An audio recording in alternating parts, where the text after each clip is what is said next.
Irány utánam! Lépés! Indulj!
Lépés! Állj!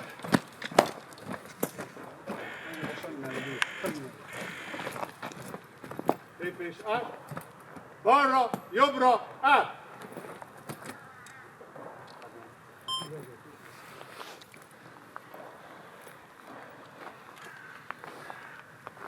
Tisztelt Hölgyeim és Uraim! Tisztelt megemlékezők! Nagy tisztelettel köszöntöm a megjelenteket Flór János nyugalmazott altából nyalt sírjának koszorúzásán.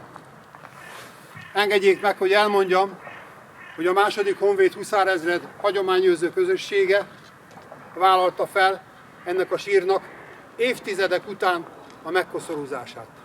Szeretném kifejezni köszönetemet Debrecen város polgármesteri hivatalának, Puskás alpolgármester úrnak, aki abban segítette egyesületünk munkáját, hogy a sír megtisztítását elvégezte a temetői szolgálattal. Köszönöm a Kratokvír iskolának, hogy megjelentek, külön köszöntöm Bányai József őrnagy urat és a kadétokat, hogy elfogadták a meghívásunkat, és itt vannak ezen a koszorúzáson. Engedjék meg, hogy tájékoztassam önöket, hogy Flór János emlékének ápolásában a legkiemelkedőbb szerepe Topor István történésznek van, aki az életutat, az ő életútját, de a második honvéd huszárezred több tisztjének az életútját követte, több szakcikkben megjelentette, és egy könyvet is megjelentetett az Egyesületünk kiadásában a debreceni második honvéd huszárezredről. Végezetül engedjék meg, hogy megköszönjem Szalgó Gábor főhadnagy úrnak, Egyesületünk tagjának, aki szorgalmazta, hogy erre a koszorúzásra még ebben az évben, Flór János születésének 160. évfordulós évében sor kerüljön. Tisztelettel felkérem Pap Gyula nyugalmazott ezredes urat megemlékező beszédének elmondására.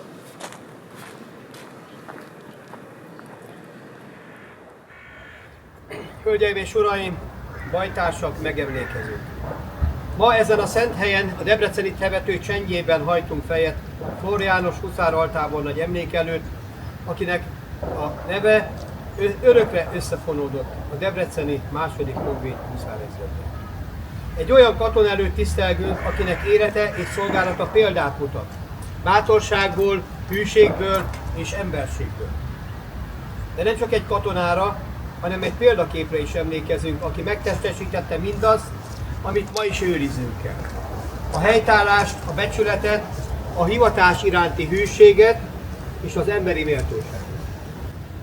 Idézzük föl Flór János mozgalmas életútját, szolgálatának főbb állomáshelyen. 1865. augusztus 28-án született Kisbéren. Már gyermekkorában megtanult lovagolni, érdekelte a kardvívás, és egyre nagyobb vonzalmat érzett a katonai pálya. A Ludovika Akadémia elvégzése után a császár és királyi gróf Pálffy 15. huszárezredhez került beosztásba, majd 1895. november 1-ével a marosvásárhelyi 9. honvéd huszárezredhez vezényelt. Ebben az évben jegyezte el a nagyváradi születésű Sermi Matildot, akit nem sokkal később feleségül is lett. 1896. május 1-én másodosztályú századossá léptették elő, és 3 hónap múlva a debreceni második honvéd huszárezred első osztályához helyezték beosztásra. 1898-ban első osztályú százados lett. 1900-ban a Honvéd központi lovasiskola állományába került, mint tanár. 3 év múlva visszahelyezték az ezredéhez, de nem sok időt tölthetett itt, mivel 1904-ben a Ludovika állományát erősítette ismételten. 1908-ban őrnaggyá léptették elő, és 1 év múlva katonai emlékkeresztet kapott. Érdemkeresztet. A kitüntetés örömét azonban beárnyékolta egy szörnyű családi tragédia. Kislánya, egyetlen kislánya 10 éves korában váratlanul elhunyt. 1912. május 1-én alezredessé léptették elő, 1 év elteltével vette át a debreceni ezred vezetését. 1914. júliusában gyakorlatot hajtottak végre Hajdú-Hatháron. Ezt követően az ezred Tiszacsegére került úsztató gyakorlatra. Július 27-én érkezett a parancs a részleges mozgósításról. Ezzel megkezdődött a második debreceni honvéd huszárezred háborús előkészülete. Most az ezredkönyvből idézek. Katonáink tudták, hogy háborúba kell menniük, mégpedig a nagy háborúba, ahol az emberélet olcsó. Tudták, hogy igen nagy véráldozatot kell hozniuk a hazájukért, de mindez nem aggasztotta a mi hajdúinkat. Nem törődtek azzal sem, hogy családjuk körébe, otthonukba talán soha nem térhetnek vissza.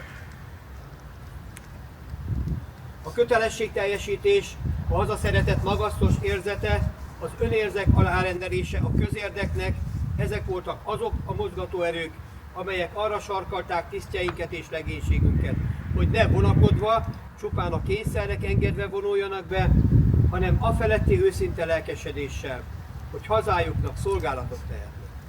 Eddig az idézet. Nehéz leírni a civil lakosság odaadását is, amely Hajdú-Bihar megye népét már a mozgósítás hírére elragadta. Ismét korabeli dokumentumból idézett. A lelkesedés tüzében lángolt az egész város. Az ifjúság hatalmas tüntetéseket rendezett a főutakon. Csatlakozott hozzá mindenki. Egész népáradat járta be az utcákat, és zajosan tüntettek a háború mellett. Késő éjjel még mindig elemi erővel zúgott az orkánszerű ilyen a király, ilyen a hadsereg, ilyenek a mi katonáink.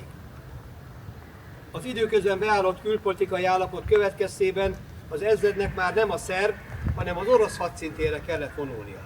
Augusztus 19-én terjedt el a hír Debrecenben, hogy az ezred másnap a harctérre vonul. Augusztus 20-án délután a pályaudvaron volt szinte az egész város, hogy a szeretett huszárjaitól elbúcsúzzanak. A vonat indulása 22 órára volt tervezve, de hatalmas tömeg miatt mozdulni sem lehetett. Órákkal később, bár lassan, de mégis megindult a szerelvény. Az alakulat Flór János vezetésével augusztus 22-től érkezett meg a számára kijelölt frontszakaszon. Tisztelt emlékezők!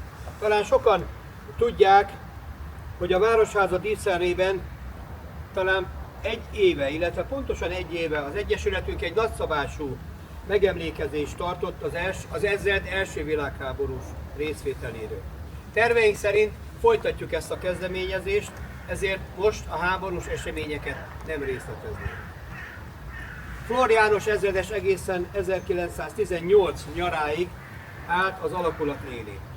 Kiemelendő, hogy a legszörnyűbb időkben is megtartotta emberségét, demokratikus érzelmű, humán gondolkodású, a katonái szeretetét élvező parancsnok volt. 1918. júniusában egy gyalogdandár vezetését kapta feladatul. Az is sokat mondó, ahogyan akkor a katonáitól, a huszár bajtársaitól, az ezredétől búcsúzott. A Kárpátok szurdokjai, Galícia napfényes határtalan rónái és Wolfnia meddősíksága örök időkön át hirdetni fogják a ti hűségeteket, kötelességtudásotokat. A csataterek sírhalmai és nemes szívetek megnyilvánuló hódolata egy testé és egy lélekké olvasd össze bennünket, és miként a felkelő nap a ködös homályból úgy emelkedik ki a hős és nemes tetteitekből az ezredbecsületek. Az olasz front összeomlása után a huszárezred életben maradt alegységei 1918. októberétől érkeztek vissza Debrecen városába. A civis város addigra elvesztette lelkesedését, de a meggyötört, a háborúba belefáradt polgárok így is nagy szeretettel fogadták a visszatérő katonáikat. Gróf Tisza István, aki 1917. augusztus 15-től bő egy évig volt az ezred parancsnoka, a debreceni huszárok hősiességét méltatva így írt. Most ismertem meg csak igazán a magyar népet. Ez a világ legkülönbb fajtája, amelyet csak szeretni és tisztelni lehet. Nagy kár, hogy a politizáló intelligencia más nem tesz, mint ezt a nagyszerű, Isten áldotta népet rontja. Flór Jánost 1918. november 1-ével vezérőrnaggyá nevezték ki. 1920-ban azonban a román megszállás végén letartóztatták és elhurcolták. A Pesti Hírlap 1920. július 3-ai száma így számol be az eseményekről. Flór tábornokról az a hír érkezett, hogy szabadon jár ugyan Nagyváradon, de nem engedik haza, amíg be nem fejezik ellene a vizsgálatot. Később kiderült, hogy a tábornok elhurcolása óta állandóan fogságban van. Ezt igazolta egy Kolozsvárról Debrecenbe szökött tisztségviselő, aki a kolozsvári Fellegvárban volt bebörtönözve. Azt közölte, Flór Jánost Kolozsváron börtönözték be, több magasrangú tisztel egyetemben, köztük Kratokvír székelyezredessel, továbbá báró diószegi csendőrszámon. Itt is ismételten fontos kiemelni a város szeretetét, hiszen Debrecen tanácsa nemzetközi misszió közbenjárását kérte a tábornok hazabocsájtása érdekében. Sajnos közbenjárásuk eredménytelen volt. Szabadulását követően Flór János Debrecenbe telepedett. Aktív életet élt, rendszeresen részt vett a közéleti megmozdulásokban. Gyakran jelent meg és szólalt föl a megemlékező ünnepségeken is.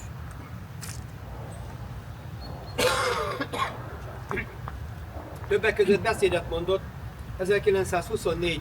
szeptember 24-én a Tisza szobor avatásán is.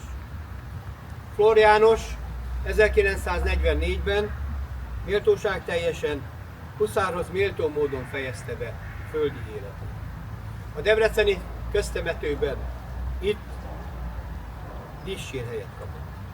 Itt alussza örökálmát az ezred egykori legendás vezetője.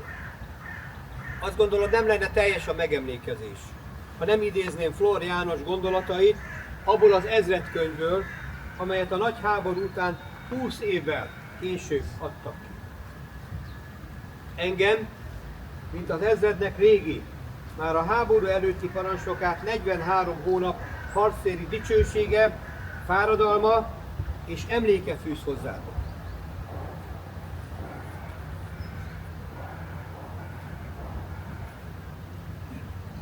Büszkén gondolok rátok.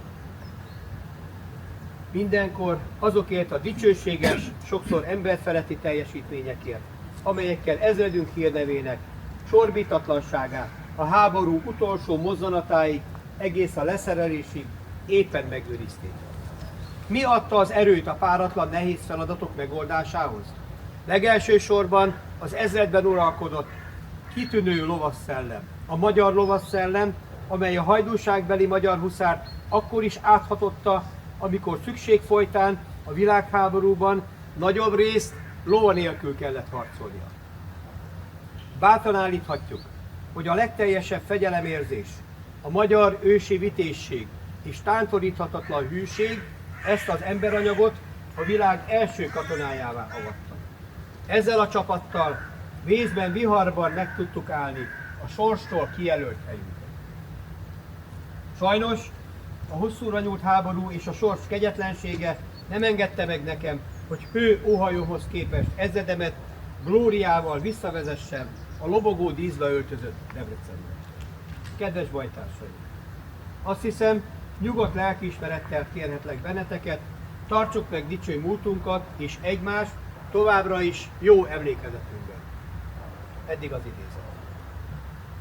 Ez a hűség és kitartás, amit Flóriános és huszárjai tanúsítottak, ma is üzenet számunkra. Arra emlékeztet, hogy a helytállás nem csak a csatatéren, hanem a mindennapi életben is kötelesség. Hogy a katonai tisztelet nem pusztán forma, hanem érték, amely a közösség, a nemzet és a haza iránti elkötelezettségből fakad. Amikor most koszorúkat helyezünk egy sírra, nem csak a múlt hősei előtt tisztelgünk, hanem azok előtt is, akik ma a katonai és a civil életben ugyanezt a szolgálatot viszik tovább. Kitartóan és megbízhatóan. Bevezetőmben említettem, hogy Flóriános huszárezredes altábornagy nem csak parancsnok volt, hanem példakép is.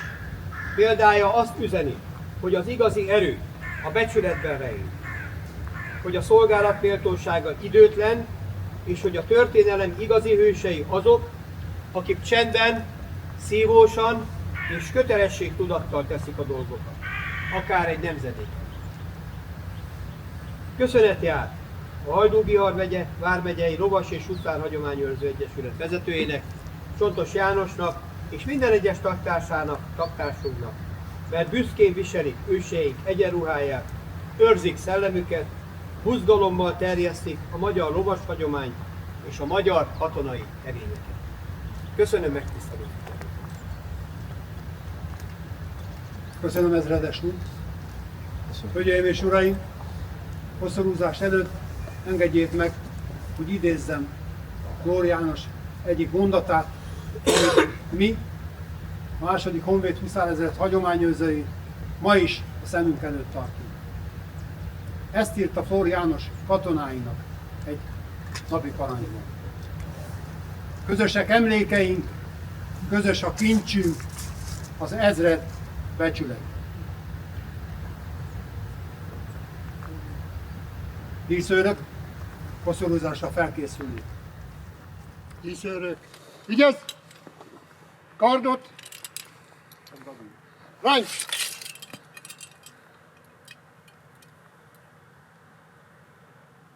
Elsőként az emlékezés koszorúját Flór János ezredes nyugalmazott altábornak sírjánál a Debreceni második Honvéd huszárezred hagyományőrző közössége nevében Vitéz Szoboszlai Endre törzskapitány, Vitéz Szabó Endre alelnök, Pap József és Kálai Péter hagyományőrző huszár helyezi el.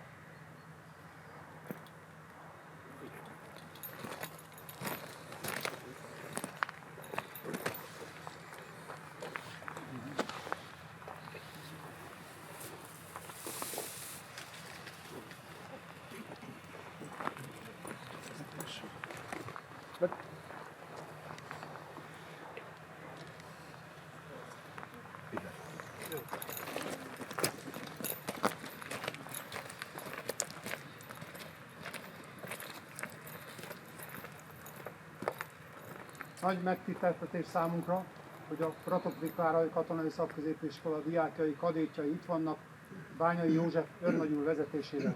Kérem, helyezzék el az emlékezés koszorúját.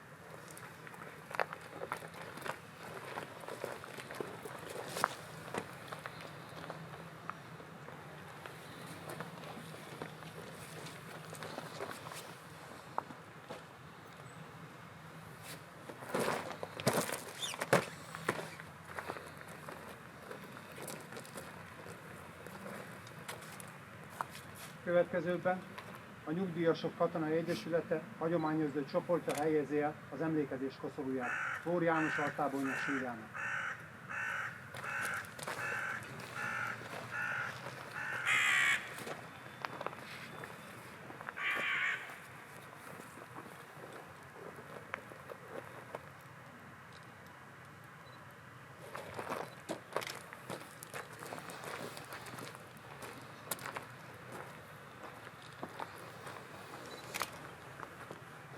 Figyelem, kivonulásra felkészülni.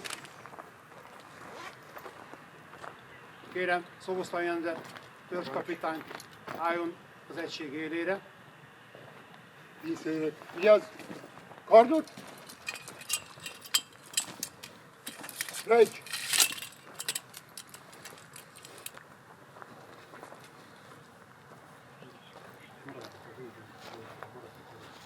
Figyelem! Vigyázz! Balra, jobbra, át! Törzskapitány úr, vegy át a parancsnokságot. Díszőrök, kettes oszlopba, sorakozó, lépés, indulj!